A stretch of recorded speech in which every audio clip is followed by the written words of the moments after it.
Hi guys, my name is Emma, and today we are going to talk about the 1 or 2 things you shouldn't leave home without. I'm looking at you, photographers.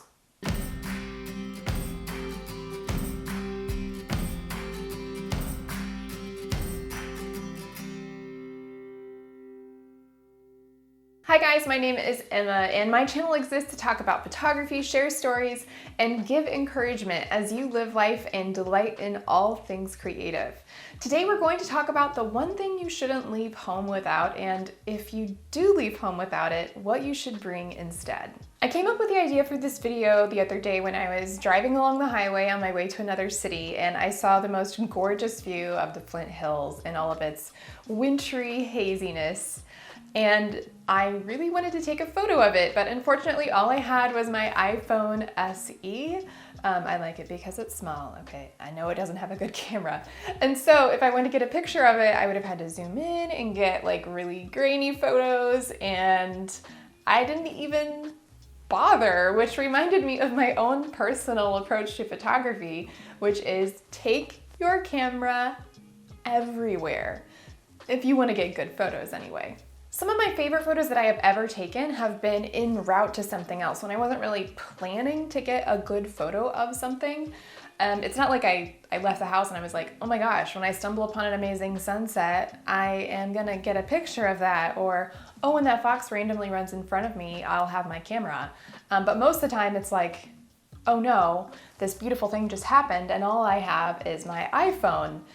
And that's the only good thing, like good quality camera that I have on me, and I'm just kind of like at the mercy of that camera, or worse, my memory. Like if I don't have my phone even, then I just have to remember the moment. Speaking of, my only caveat to always taking a camera with myself is that sometimes I think that presence is more important. Sometimes I consciously choose to leave my camera at home because I want to be present wherever I am. I don't want to be focused on documentation. I want to be there in the moment, absorbing the beauty without anything else to gain from it. But however, that beautiful sunset will not photograph itself. So in those moments when I'm like, okay, I'm just going to be okay with the fact that I might see something epically beautiful, I've made peace with it because I know that presence is more important. But in those other moments, it's really important for me to have my camera with me. Oftentimes before leaving my home, I check in with myself, and it's really a gut intuition kind of thing, but I will ask the following questions in regards to whether or not I should bring my camera with me. These are the questions. Does the sky look like it's about to transform into a gorgeous sunset? Normally, if there are clouds, you're gonna have a gorgeous sunset. At least that's the rule here in Kansas. Will what I'm about to experience ideally be captured on a high quality camera? So that might be a momentous occasion, something important.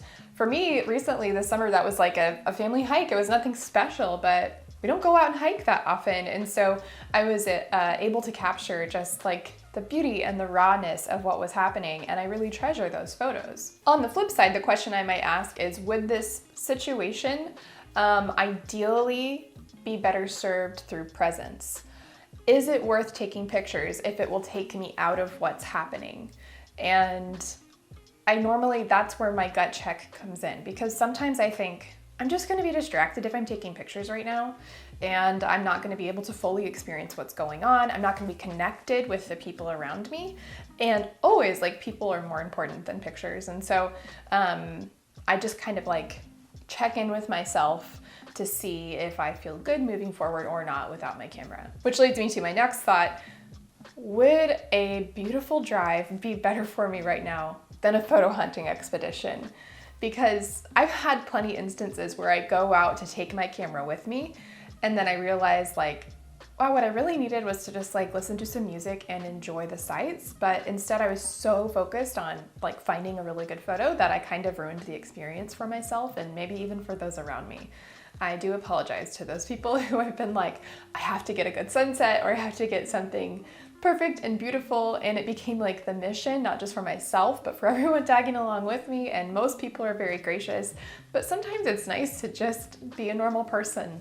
Go to a coffee shop and not take a picture of whatever you're drinking or eating. So that being said, take your camera with you everywhere. Or don't. If you don't take your camera, choose presence, because sometimes photos are 100% the gift and the takeaway from an experience or a moment, and it's what you want.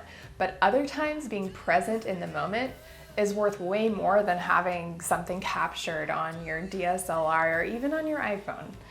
So I hope that this helps you in prioritizing what matters most in your life as you are pursuing photography or just generally trying to document what's happening in the world around you. I wish you all the best. Have a great day. Bye.